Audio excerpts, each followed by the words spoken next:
Hello, my lovely students out there. I hope you all are good at your home or your workplaces, and you all are doing your studies with great energy. All right, dear. Now, हमने इससे पहले ना बेटा इससे discuss कर चुके हैं इसके दोनों पार्ट, जिसमें फर्स्ट में हमने डिस्कस किया था ऑफ कोर्स एलसी के मैकेनिज्म के बारे में, सेकंड में टाइप ऑफ एलसी के बारे में, और मैंने वहां बताया भी था आपको कि दो तीन एलसीज की टाइप ऐसी हैं जो कि बहुत इंपॉर्टेंट है, एग्जाम के लिए बेहद इंपॉर्टेंट है। यहाँ मैं डिस्कस करने वाला हूँ यहाँ के डॉक्यूमेंट्स। ऑफ कोर्स याद रखिएगा, बिल्कुल प्रैक्टिकली डिस्कस करेंगे, ठीक है, इसके फंक्शन को अच्छे से समझेंगे। दूसरी इंपॉर्टेंट बात याद रखिएगा, इस चैप्टर के काफी सारे पार्ट, मतलब हम यहाँ एलसी के पोर्शन को कंप्लीट खत्म करने वाले हैं। इसके बाद में याद रखिएगा बैंक गारंटी पे जाएंगे और उससे रिलेटेड न्यूमेरिकल्स, जो कि एग्जाम में क्या कहूँ मैं 100% याद आता है। सो इस चैप्टर में से वेटेज वाला एरिया हम लोग कवर कर रहे हैं, और ऑफ कोर्स बने रहेगा, ध्यान सुनते रहेगा। फिर बोल रहा हूँ जो क्वेरीज थी आपकी याद करिए, ऑफ कोर्स मेरे सेशन के अंदर मैं आपसे डिस्कस करूंगा। एंड वन मोर थिंग बेटा, मैं आपको थोड़ी बात क्लियर कर दूं, कुछ स्टूडेंट और टीचर के बीच का गैप होना ज़रूरी है, तो वो मेंटेन रखिएगा। कमेंट्स आप कर रहे हैं, मैं आपको एक अच्छे स्टूडेंट के लिए ट्रीट कर रहा हूँ, आप एक टीचर वाला ही कमेंट रखिएगा, ठीक है। आप मेरे को यहाँ एक रिलेशनशिप जो है वो टीचर और स्टूडेंट का ही मेंटेन कीजिएगा, उससे ज़्यादा फैमिलियर मत होइएगा। Being a teacher, you know, being a trainer, I help you, जो पॉसिबल होगा मैं डेफिनेटली हेल्प करूँगा, आपकी हर एक लेवल पे करूँगा, चाहे वो आपके सब्जेक्ट से रिलेटेड हो या आपकी ट्रेनिंग एस्पेक्ट्स भी होंगी तब भी मैं करूँगा, लेकिन उसके अलावा नहीं। Alright, now without waste time हम लोग स्टार्ट करते हैं सेशन। हम लोग देखिए बात करने वाले हैं क्या इंपॉर्टेंट है। देखिए एलसी में डॉक्यूमेंट्स ही मैंने बताया था पहले भी आपको, बहुत इंपॉर्टेंट है।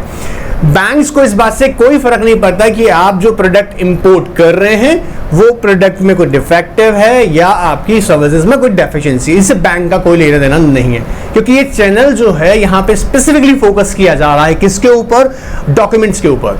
और अगर डॉक्यूमेंट्स एक्यूरेट होंगे, करेक्ट होंगे, as per the LC terms and condition होंगे, तो याद रखिएगा पेमेंट मिल जाएगा, अदरवाइज पेमेंट मिलने का चांस गया। ऑलराइट, सो इससे फर्क नहीं पड़ता है कि डॉक्यूमेंट्स यहाँ पर जो हैं वो कोई डिफेक्टिव गुड्स को तो रिप्रेजेंट नहीं कर रहे हैं, ऐसा नहीं है, बट कुछ एसेंशियल जो रिक्वायरमेंट्स हैं, जैसे कि एलसी में मैंने कहा, एलसी में जो मेंशन कर रखा है, फॉर एग्जांपल एलसी में वेट बता रखा है तो उतना भाई वेट चेक कीजिएगा, वैल्यू मेंशन की हुई है, अमाउंट है, इंपोर्टर का नेम है, एक्सपोर्टर का नेम है, उसका कंप्लीट डिस्क्रिप्शन है, इसमें एक्यूरेसी होनी चाहिए। अगर स्पेलिंग मिस्टेक भी हो जाएगा, याद रखिएगा एक्सपोर्टर के नेम में, तो भी पेमेंट बैंक रोक लेता है। ऑलराइट, सो यहाँ क्या क्या इंपॉर्टेंट डॉक्यूमेंट्स है पहले सुनते हैं ध्यान से, फिर समझ लेंगे। याद रखिएगा हाईलाइट इसलिए किया हो ताकि आपके लिए इजी रहे और आप इसे आराम से कंसीडर कर सकें, रिमेंबर कर सकें, मेमोराइज कर सकें। Alright, now let's start it.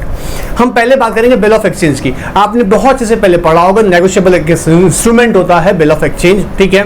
और मैं यहाँ जो बोलने जा रहा हूँ आपको पता होगा, बिल ऑफ एक्सचेंज मतलब ड्रॉन करने वाली पार्टी कौन है, बेनिफिशियरी, क्योंकि सेलर कौन है, सोच के देखो, एक्सपोर्टर हमारा यहाँ सेलर है, तो सेलर क्या करेगा, ड्रॉ करेगा बिल ऑफ एक्सचेंज। अब ये दो तरह से होता है, ध्यान सुनना, या तो बिल ऑफ एक्सचेंज ड्रॉ कर सकता है बेनिफिशियरी मतलब एक्सपोर्टर, किस पे, एलसी के ऊपर। अगर वो एलसी के पार्ट है बिल ऑफ एक्सचेंज, तो याद रखिएगा इशूइंग बैंक का ऑब्लिगेशन है पेमेंट करने का। बट अगर ये एलसी जो ना करके, मतलब बिल ऑफ एक्सचेंज एलसी के अंडर में नहीं आ रहा है, मतलब इशूइंग बैंक पे ड्रॉन नहीं हो रहा है, इन दैट केस अगर वो किस पे हो रहा है, इंपोर्टर पे, तो यहाँ पे क्रेडिट रिस्क इंपोर्टर का होगा, इशूइंग बैंक का नहीं होगा।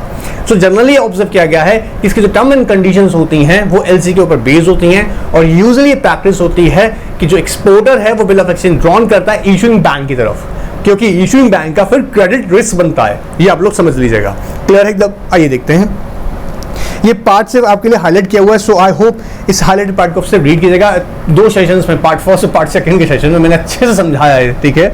What is the most, you know, most important integral part of LC is document. Without proper, accurate and correct documentation LC की पेमेंट्स नहीं मिलेंगी, ये बात क्लियर रख लीजिएगा माइंड में। बैंक्स कंप्लीटली आपके एलसी के डिस्क्रिप्शन के ऊपर आपकी टर्म एंड कंडीशन को ही कंसीडर करते हैं, डॉक्यूमेंट्स कंसीडर कर सकते हैं, और वही डॉक्यूमेंट्स हम पढ़ने वाले हैं। जैसे bill of exchange is drawn by the beneficiary, बहुत अच्छे से जानते हो, एक्सपोर्टर ड्रॉ करेगा bill of exchange, and LC on the LC issuing bank, ठीक है, on the LC issuing bank. ये कॉन्सेप्ट आपको याद होगा, नहीं पढ़ा है तो पहले पार्ट फर्स्ट सेकंड वापस रिवाइज कर लीजिएगा, फिर देखिएगा।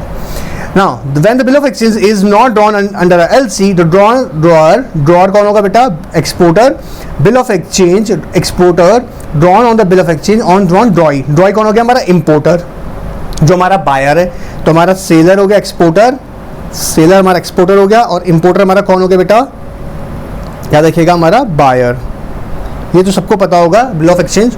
अगर नहीं पढ़ा है, डाउट है कोई भी, तो पूछ सकते हो, मैं अलग से डिफाइन करूंगा, ठीक है। और जो छोटी छोटी क्वेरी थी आपकी वो भी सेक्शन में कवर करूंगा।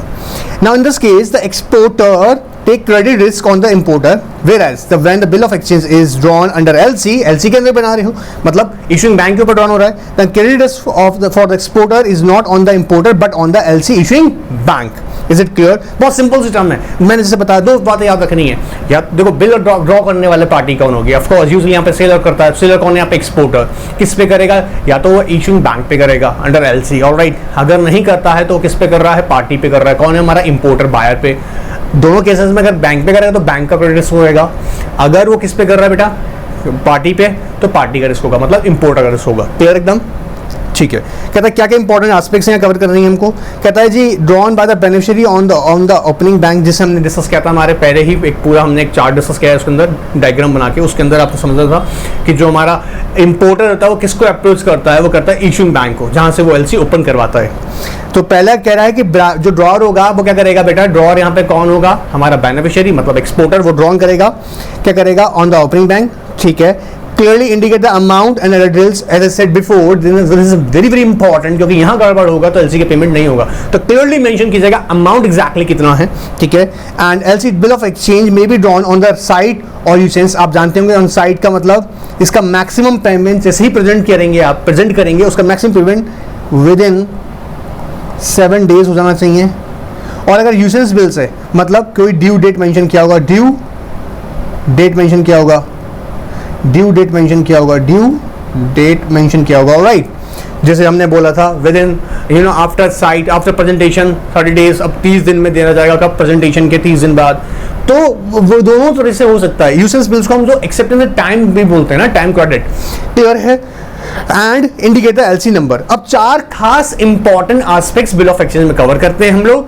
पहला आपने ध्यान से देखिएगा, अच्छे से समझ लीजिएगा, ड्रॉन करने वाली पार्टी कौन है? बेनिफिशियरी। किस पे कर रहा है? ऑन इशूइंग बैंक, जिसे हम ओपनिंग बैंक भी बोलते हैं यहाँ पर, ठीक है। दूसरी इंपॉर्टेंट बात, clearly state the amount clearly mention होना चाहिए, और अदर डिटेल्स।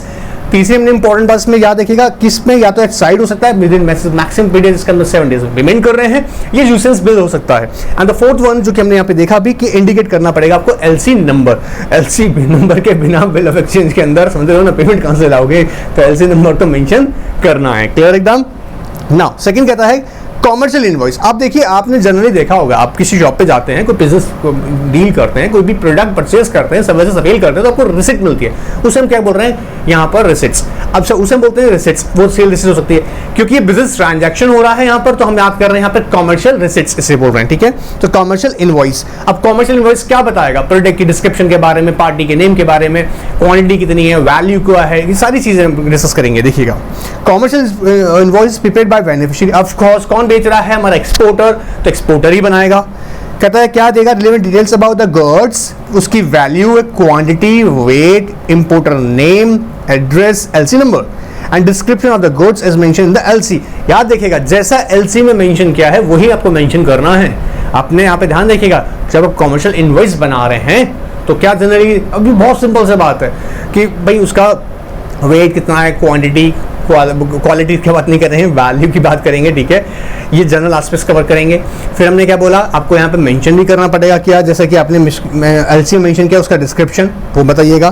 प्लस कहता है terms of sale of contract, जैसे FOB है, CNF है, CIF है। Sir FOB free on board, मेरे बच्चों को याद होगा, मैंने पहले पढ़ाया है, सबको अच्छे से रटाया है। फ्री ऑन बोर्ड, एक्सपोर्ट और इंपोर्ट का बिजनेस हमने पढ़ी थी, याद होगी। एग्जिम पॉलिसी जब पढ़ी हमने डिस्कस किया ये। कॉस्ट एंड फ्रेट, या CF मतलब वही है, कॉस्ट एंड फ्रेट, और कॉस्ट इंश्योरेंस एंड फ्रेट जब हम बोलते हैं CIS। तो अगर ये कंडीशन सारी टर्म्स है तो वो मेंशन की जाएंगी उसके अंदर, इनवॉइस के अंदर। आपने देखा होगा पूरा डिस्क्रिप्शन लिखते हैं कॉमर्शियल इनवॉइस के अंदर। तो क्या फ्री ऑन बोर्ड है, अगर आपको एग्जाम पॉलिसी में आ रहे हैं, आप एग्जिम पॉलिसी के अंदर आ रहे हैं, ठीक है। या फिर होता है उसके साथ हम लोग मेंशन करेंगे उसका कॉस्ट एंड फ्रेट, कितना का भाड़ा लग गया, ऑलराइट।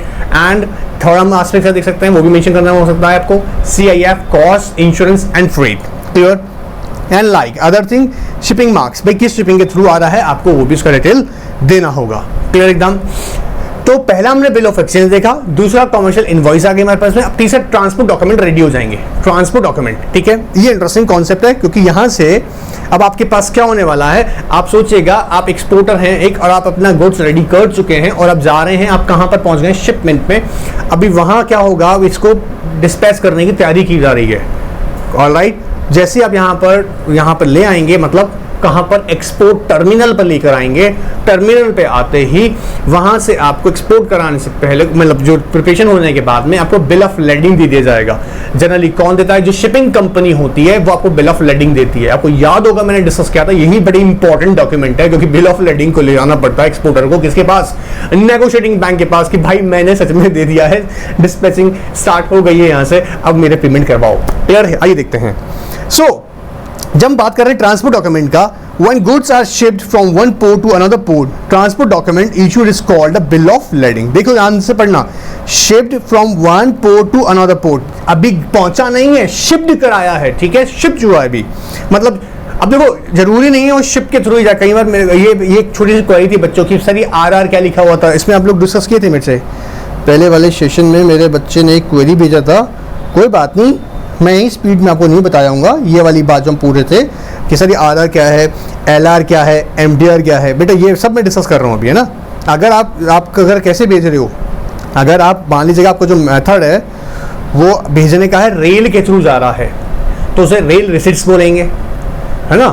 अगर हम उसे एयर के थ्रू भेज रहे हैं, एयर के थ्रू भेज रहे हैं मतलब एयरवेज बोलेंगे तो एयर रिसिप्ट्स हो जाएगी। जब उसे शिप के थ्रू भेज देते हैं तो ये सारी टर्म समझ में आ रहा है ना आपको। देखो अभी से आता हूँ देखो, तो हम बेटा ट्रांसपोर्ट डॉक्यूमेंट की जब बात कर रहे हैं तो हमने देखा बिल ऑफ लेडिंग मिलता है, कब मिलता है, जब गुड्स शिप्ड हो जाते हैं from one place to another place. Alright, अच्छा, goods can be transported by means of airways, waterways, roadways, railways, depending on, चार ही तरीका है, और कोई पांचवा अभी तक आया नहीं है, नहीं आएगा। तो चार ही तरीके हैं, या तो आप क्या करेंगे वाटरवेज के थ्रू, एयरवेज या रोडवेज या रेलवेज। ठीक है, इन्हीं के थ्रू क्या होगा बेटा, in case goods are transported by the means of waterways, documents called bill of lading. अगर वही एयरवेज के थ्रू होगा तो वो एयर बिल्स बन जाएंगे, रोडवेज के थ्रू आएगा तो लॉरी रिसिप्ट्स आती है जो LR पूछ रहे थे मुझसे पीछे, एंड रेलवे के थ्रू जाएगा तो वो रेलवे रिसिप्ट्स आएगी, जिसे हम बोलते हैं RRT। Is it clear?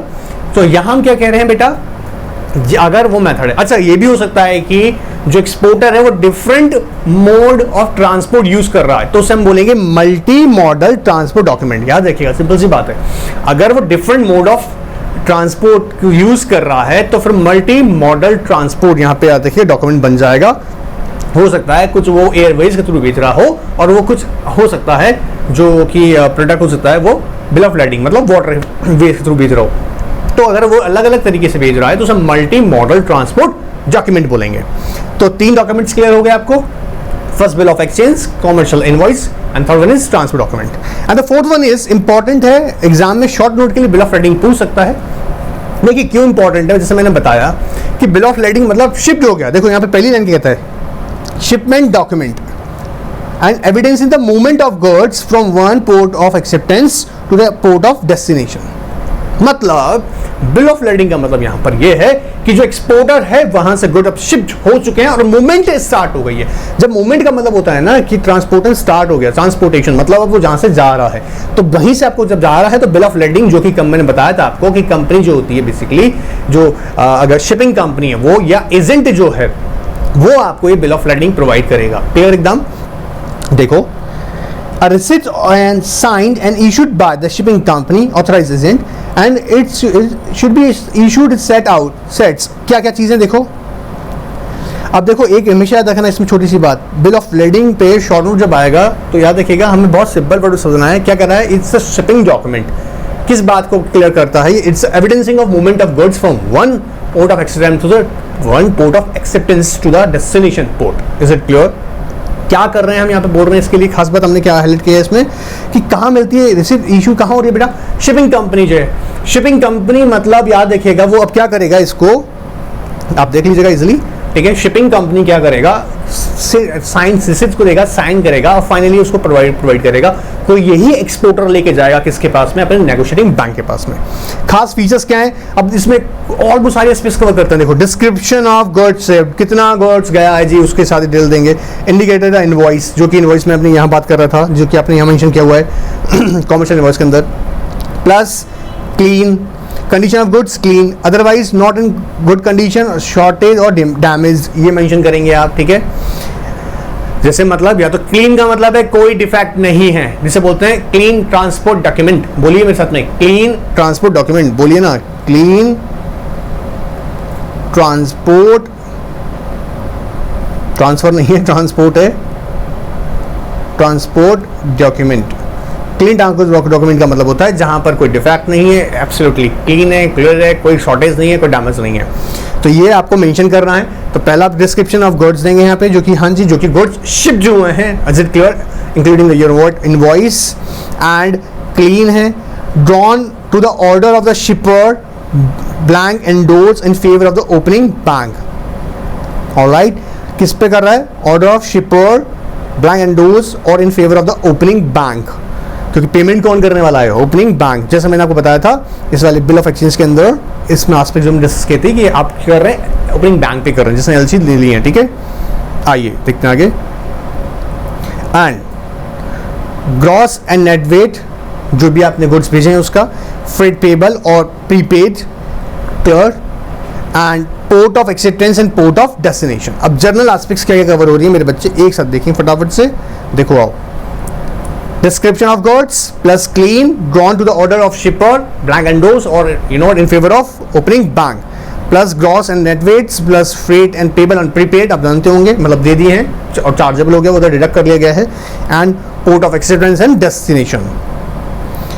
तो ये जर्नली हम किस में कवर कर रहे हैं बेटा, बिल ऑफ लाइडिंग के अंदर। अब इंश्योरेंस पॉलिसी सर्टिफिकेट, जर्नली जब हम लोग देखिए, ये बहुत सिंपल सी बात है, ये कॉन्सेप्ट ही ऐसा है कि आपको पता है कि रिस्क है, रिस्क का मतलब वो शिपिंग के थ्रू जा रहा है या रोडवेज के थ्रू जा रहा है, एयरवेज के थ्रू जा रहा है, जैसे हमने बात किया अलग अलग मोड्स ऑफ ट्रांसपोर्टेशन।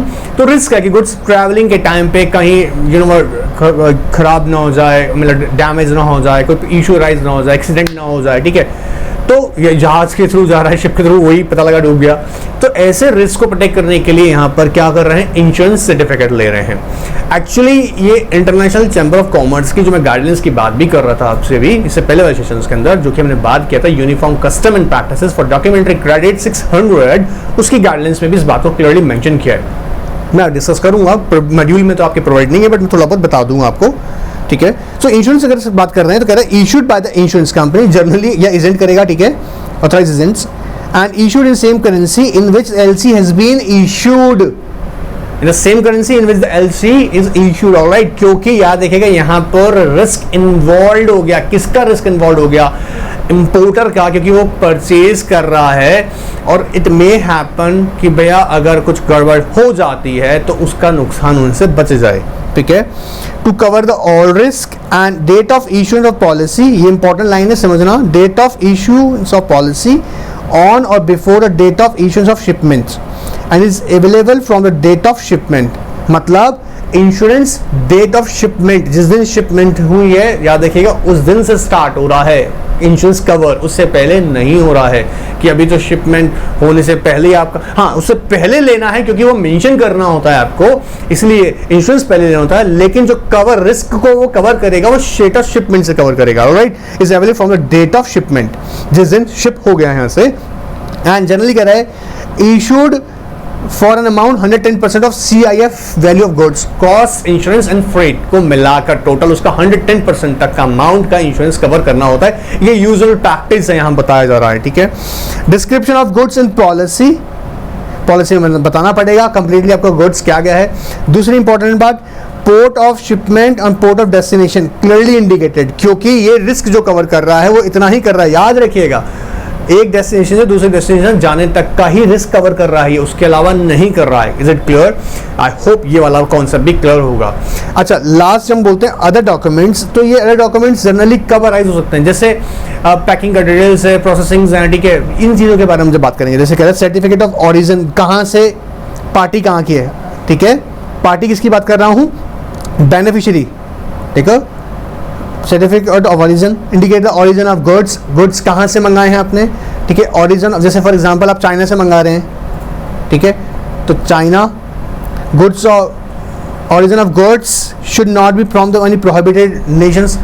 जैसे बीच में अभी चाइना को मना कर दिया गया था कि भैया आप धन्यवाद, आप हमें एक्सपोर्ट कुछ ना करें, ठीक है, तो अगर ऐसा नहीं होना चाहिए। अच्छा ये याद रखिएगा, मैं यहाँ पे कह रहा हूँ जिसको प्रोहिबिटेड नेशन, जो कि इंटरनेशनल ट्रेड की गाइडलाइंस में कवर की गई हैं, जनरली उनकी हम बात कर रहे हैं, ठीक है। And packing list, required certificates, ये कुछ अलग डॉक्यूमेंट्स हैं जिनकी रिक्वायरमेंट्स पड़ती है, क्लियर है। तो यहाँ पे हम क्या बताएंगे, सर्टिफिकेट किस चीज़ का ओरिजिन, भाई एक तो ये पता होना चाहिए कि जो आपका जो एक्सपोर्टर है वो कहाँ का है, गुड्स कहाँ, ओरिजिन कहाँ से बना है। अब कई बार क्या होता है, ध्यान से समझना इस बात को, चाइना ने मान लीजिए जापान से कोई गुड्स लिया है, फिर चाइना उसको बेच रहा है किसको, इंडिया को, इन दैट केस अब उसका ओरिजिन गुड्स का क्या था, ध्यान से देखें, जापान था, इज इट क्लियर। ऐसा होती है, इंटरनेशनल ट्रेड्स में डील्स होती हैं। अभी मैं आपको पहले भी एक क्लास में बताए थे, आपको इससे पहले वाला क्लास में, कि जनरली कई बार सप्लायर कोई और होता है, ट्रेडर कोई और होता है, जैसे हम कई बार बोलते हैं ना एक्सपोर्ट हाउस, वो कोई और होता है, is it clear. Anyways I hope ये सारे डॉक्यूमेंट्स आपको क्लियर होंगे, ठीक है, जिसमें मैंने बात की बिल ऑफ एक्सचेंज और कॉमर्शियल इनवॉइस की बात करी, ट्रांसपोर्ट डॉक्यूमेंट का बात किया, बिल ऑफ lading का बात किया, ट्रांसपोर्ट, इसके अलावा हमने बात की इंश्योरेंस सर्टिफिकेट का एंड अदर डॉक्यूमेंट्स। ये मैं आपको गाइडलाइंस पहले भी बता चुका हूं बार बार, जिसमें मैंने बताया भी था कि uniform custom and practices for documentary credit 600 basically in year 2007 में गाइडलाइंस इशू की गई ताकि यूनिफॉर्म प्रैक्टिस हो सके इन डिफरेंट बेनिफिशियरीज। क्या प्रॉब्लम होता है समझना, इस ट्रांजैक्शन के अंदर, इंटरनेशनल ट्रेड के अंदर आपने ध्यान से देखा होगा कि अलग अलग देखिए पार्टीज इन्वॉल्व हैं, इंपोर्टर है, एक्सपोर्टर है, डिफरेंट बैंक्स हैं, इसलिए यहाँ पे एक बात को जरा काम बहुत ही ज़्यादा फोकस रखा गया है कि सब क्या है, एक स्ट्रीमलाइन प्रैक्टिसेस करें ट्रेड को लेके, खास तौर से जब ट्रांजैक्शंस की हम बात कर रहे हैं, ठीक है। तो ये क्या कर रहा है, ये कंफ्यूजन को खत्म कर रही है गाइडलाइंस, और ये गाइडलाइंस एक स्ट्रीमलाइन गाइडलाइंस है ताकि हर एक जो भी इसमें जो भी इंटरनेशनल ट्रेड कर रहा है थ्रू एलसी और यू नो व्हाट, जो कि इस कंडीशंस में, इस इश्यूज, इस तरह के ट्रांजैक्शंस में इन्वॉल्व हो रहा है, वो इन्हीं को फॉलो करेंगे, जो भी पार्टीज इस ट्रांजैक्शन में इन्वॉल्व होंगी, ठीक है, चाहे वो इंपोर्टर्स हो, एक्सपोर्टर्स हो, बैंक्स हो, क्लियर एकदम। अच्छा, इसका मैं ऑब्जेक्टिव यहाँ जरूर जाऊंगा, एक बार रीड कर लीजिएगा साथ में। Objective of uniform custom and practices for documentary credit 600, ठीक है, इसे मैं बार बार इसलिए बोलता हूँ ताकि आप लोगों को याद हो जाए, ठीक है, 600 फुल फॉर्म बोल के ही याद किया करिए। Document is reduce the confusion in understanding the terminologies involved in international trade। अब यही तो मैं बोल रहा था कि किसी कंट्री में मान लीजिए कुछ अलग तरह की प्रैक्टिस होती है, कहीं पे कुछ और प्रैक्टिस होती है, तो ये कंफ्यूजन दूर हो जाए इसलिए यूनिफॉर्म वर्ड यूज किया गया है, uniform custom and practices and reduce the disputes among the various parties involve in transaction. अब मान लीजिए कोई कंट्री किसी स्पेसिफिक प्रोविजन को फॉलो कर रही है, उनका ट्रेड करने का तरीका कुछ और है, दूसरी कंट्री किसी और तरह से कर रही है, चाइना अपना तरीके से करना चाह रहा है, इंडिया अपने तरह से कर रहा है, यूएस अपने तरह से कर रहा है, तो यूनिफॉर्म कस्टम प्रैक्टिसेस तो हो ही नहीं पाएंगी, ठीक है, चाहे वो पेमेंट्स को लेकर हो, ठीक है, वो शिपमेंट को लेकर हो, चाहे वो इंश्योरेंस को लेकर हो, बिल ऑफ लैडिंग को लेकर, मतलब बहुत सारी एस्पेक्ट्स हो सकते हैं डिफरेंट होंगी। यहाँ पर क्या करेंगे, उसे यूनिफॉर्म बनाया गया है। किसने दिए गाइडलाइंस, हमने, आपने नहीं, इंटरनेशनल चैम्बर ऑफ कॉमर्स ने। तो ये जरूर एक बार रीड कर लीजिएगा, इसके बारे में मैंने सारा एस्पेक्ट्स कवर किया है, ऑलराइट, एंड ठीक है, ये सेम एग्जाम्पल हमारी पहले वाली वीडियोस के अंदर मैंने कवर किए हैं, इसलिए आप ये मत सोचेगा कि एग्जाम्पल सर या पढ़ा नहीं रहे, ये सारा मैंने कवर किया है। पहले वाला पार्ट अगर आपने रीड कर लिया तो सिर्फ ये रीड करने कैसा रह गया, मैंने सारा समझा दिया है आपको, ठीक है। इसके अलावा व्हेन डज पेमेंट हैपन्स, इसके ऊपर भी हमने डिस्कस अच्छे से किया है, पार्ट फर्स्ट में भी और पार्ट सेकंड में भी। मैं चाहूँगा सिर्फ आपको एक बार ये रीड करके आप अपने नॉलेज में रख लीजिएगा ताकि आपको दिक्कत नहीं आए। हाँ, कुछ इंपॉर्टेंट एस्पेक्ट इसमें रिलेटेड है जो मैं आपसे डिस्कस इसलिए कर लेता हूँ ताकि आपको क्लैरिटी रहे, ठीक है। ये कहता है additionally under uniform custom and practice for documentary credit following provision are also mentioned for guidance and benefits of the parties concerned। ये किस लिए रखा गया, देखो बड़ी इंटरेस्टिंग है। कहता है जनरली जो भी आप यहाँ पे क्रेडिट की बात करेंगे वो इररिवोकेबल होगा। देखो credit is irrevocable even if there is no such mention in the documents. इससे पहले वाले पार्ट में मैंने डिस्कस किया डिटेल में कि देखिए दो तरह की हो सकते हैं क्रेडिट, रिवोकेबल एंड इररिवोकेबल। जैसे मैंने बताया था आपको कि जो uniform custom and practice for documentary credit 600 है वो बेसिकली एंडोर्स नहीं करता है रिवोकेबल क्रेडिट को। क्यों नहीं करता, मैंने बताया था, उसमें रिस्क इसका यार, एक्सपोर्टर का रिस्क बहुत ज्यादा इन्वॉल्व है। क्यों? क्योंकि वो कभी भी कंडीशन, टर्म एंड कंडीशंस को रिवोक कर सकता है, अमेंड कर सकता है, कैंसिल कर सकता है without intimating to home, beneficiary. तो बेनिफिशियरीज को बिना इंटीमेट किए भी वो रिवोक कर सकता है, तो उसको एंडोर्स नहीं करता है। इसलिए उन्होंने पहले ही गाइडलाइंस दी है कि जितने भी हम यहाँ बनाएंगे एलसीज वो जनरली किस करी होंगी, इररिवोकेबल क्रेडिट्स होंगे, ठीक है, जिसमें आप चेंज नहीं कर सकते without the consent of all beneficiaries. अच्छा, फिर आगे कहता है the word to, until, from and between when used to determine a period of shipment include a date mention। अब आप जब भी वर्ड यूज कर रहे हैं क्या, to या until, from and between, जैसे for example from 1st July to 15th July, तो 15th जुलाई यहां मेंशन करना होगा, it means date should be mention. और जहां पर आप बोल रहे हैं बिफोर एंड आफ्टर, वहां डेट मेंशन नहीं करना है। जैसे फॉर एग्जांपल कि एलसी की पेमेंट होगी ऑन प्रेजेंटेशन, ठीक है, ऑन प्रेजेंटेशन जब हम बात कर रहे हैं, सो ये 2-3 एस्पेक्ट्स हैं, पेमेंट्स की हम बात कर रहे हैं, तो वहां डेट्स को इंक्लूड नहीं कर रहे, क्योंकि यहां पे क्या कर रहे हैं, बिफोर प्रेजेंटेशन या फिर हम बात कर रहे हैं after the presentation, in that case फिर वहां अगर वो कम बता रहा है, नेचर बता रहा है, क्लियर। सेम यहीं पे बोलता है the words from and after and used to determine the maturity date exclude date mention. जैसे payment should be made within 30 days, तो 30 डेज इसमें हमने ड्यू डेट मेंशन किया, ड्यू डेट मेंशन किया, किसमें करते हैं हम लोग, यूजेंस के अंदर। तो ये आपको ये छोटा छोटा टर्म है ताकि इंटरप्रेटेड क्लियर हो, ऑलराइट। इसके अलावा देखें ब्रांचेस ऑफ डिफरेंट कंट्रीज। अब एक बैंक है, मान लीजिएगा वो इंडिया में भी है, उसका ब्रांचेस अलग अलग कंट्रीज में भी है। एसबीआई हमारा एग्जांपल के लिए हम बोल सकते हैं यहाँ पे, ठीक है। सो इन दैट केस हम उन्हें सेपरेट ब्रांच ट्रीट करेंगे। मान लीजिएगा HSBC की बात करते हैं, ठीक है, जब HSBC बैंक की बात करते हैं, आप लोग जानते हैं होंगे शंघाई बैंक की बात कर रहा हूँ, तो इंटरनेशनल बैंक है, ऑलराइट। तो जब हम इस बैंक की बात कर रहे हैं तो इसकी बैंक की ब्रांचेस इंडिया में भी हैं, ठीक है, अलग अलग कंट्रीज में भी हैं, ठीक है, चाइना में भी है, हांगकॉन्ग में भी है, मतलब बहुत सारी जगह हैं, ठीक है। तो आई मीन इज दैट जब हम इनकी बैंक की ब्रांचेस हैं तो एक ही बैंक की ब्रांचेस अलग अलग, बट यहां पर हम उन्हें सेपरेट बैंक ट्रीट कर रहे हैं। Branches different countries are considered to be a separate bank, भले ही एक बैंक है लेकिन उसकी ब्रांचेस जो हैं, लेकिन उसमें सबको ब्रांचेस को हम सेपरेट बैंक मांगेंगे, ठीक है। ये हम नहीं कह रहे हैं, ठीक है, कस्टम प्रैक्टिसेस करिए, alright. Now, date of issuance of transport document will be deemed to be the date of dispatch। जिस दिन आपको ट्रांसपोर्ट डॉक्यूमेंट मिल रहे हैं, देखिएगा, this date of issuance of transport document shall be deemed to be date of dispatch, taking in charge or shipped on board and a date of shipment, ठीक है। जब आपको क्या मिल रहा है, डेट ऑफ ट्रांसपोर्ट डॉक्यूमेंट। आई कहता है if transport document indicates by stamp या उसकी नोटेशन होनी है तो उसको हम ट्रीट करेंगे। देखना, date of dispatch taking charge और ship on board, the date will be deemed to be the date of shipment. दो बातें याद रखना, transport document, issues of transport document जिस दिन मिल रहा है, date on the date on which the transport document will received, जिस दिन मिलेगा उसको हम क्या बोल रहे हैं कि भैया ये डेट ऑफ डिस्पैच है, क्योंकि वहीं से हम इंश्योरेंस का भी कॉन्सेप्ट याद रखेंगे और उस ड्यूरेशन से पेमेंट भी आगे कैलकुलेट होनी है, क्लियर एकदम। इसके अलावा हमने एक और बात किया कि अगर वो स्टैंप हो रहा है, बाय स्टैंप नोटेशन हो रहा है, तो फिर डेट ऑफ शिपमेंट हम लोग कौन से माने, जिसमें वो स्टैंप और नोटेशन हो गया है, क्लियर है। A date of dispatch taking to charge और ship on the board, the date will be deemed to be the date of shipment, जिस दिन उसको नोटेशन या स्टैंप किया गया है। एंड ट्रांसशिपमेंट मतलब पहुंच गया, तो uploading, unloading from one mode of conveyance from place of the dispatch to the place of final destination, इसे बोल रहे हैं ट्रांसमिशन, इज इट ट्रांसशिपमेंट, जहां वो एक जगह से दूसरे पोर्ट पे, जहां डेस्टिनेशन है वो फाइनल डेस्टिनेशन पे पहुंच रहा है, ठीक है, alright. And clean transport document, अभी मैं आपको बता रहा था, क्लीन ट्रांसपोर्ट में क्या कहता है, one having no clause of notation expressly clearing defective conditions of the goods और देयर पैकेजिंग। मतलब क्लीन ट्रांसपोर्ट डॉक्यूमेंट मतलब no adverse,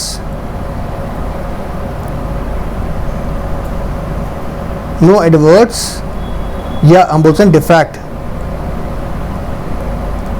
in goods, whether in terms of damage, कोई डैमेज नहीं है, क्लीन है एकदम है, जो हम बोल रहे हैं क्लीन ट्रांसपोर्ट डॉक्यूमेंट, क्लियर एकदम। ये कुछ जनरल टर्म्स हैं जो मैं चाहता हूँ आप सिर्फ एक बार फटाफट से जरूर देख लें, ठीक है, एक बार गो थ्रू कर लीजिएगा तो याद रहे आपको अच्छे से।